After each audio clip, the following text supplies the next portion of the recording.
మన జీవితాలు ఒంటరి స్థితిలో, ఇంకా భయంకరమైనటువంటి స్థితిలో హన్నా ఎలాగైతే ఆమె పేరు హన్నా గర్భాన్ని తెరిచి దేవుడు పిల్లోడిని ఇచ్చి అనేకుల్ని నోరు మూయించాడే.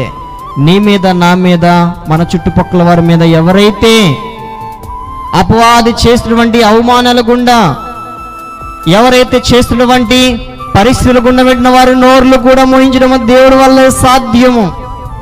దేవుడు ఒక్కడి వల్లే సాధ్యము, మానవులు ఎవరి వల్ల కాదు.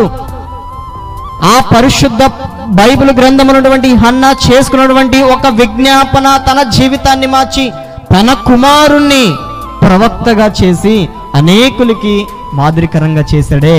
ఈరోజు మనము మళ్ళీ ఇంకా ఒకటిగా కొరతగా ఉంది, ప్రభువా నేనేం చేయలేను, నా జీవితం ఇంకా అరగా ఉంది, నేనేం చేయలేను, ఇదిగో మాట్లాడేవారు నా దగ్గర లేదు, పలకరించేవారు నా దగ్గర లేదు, ఎవరైనా వచ్చి చూసుకొని వెళ్ళేవారు నా దగ్గర లేదు, కొరతగా ఉందయ్యా అని ప్రభు దగ్గరికి పెట్టు ఆ ప్రార్థన.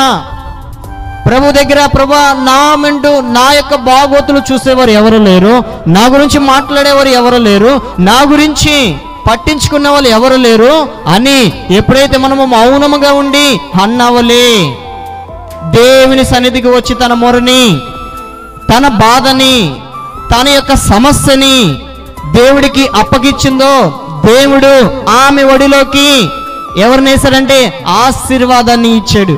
ఆ ఆశీర్వాదము అనేకులకి, ప్రజలకి ఆయన ప్రవక్తగా అయ్యాడు. హల్లెలూయా.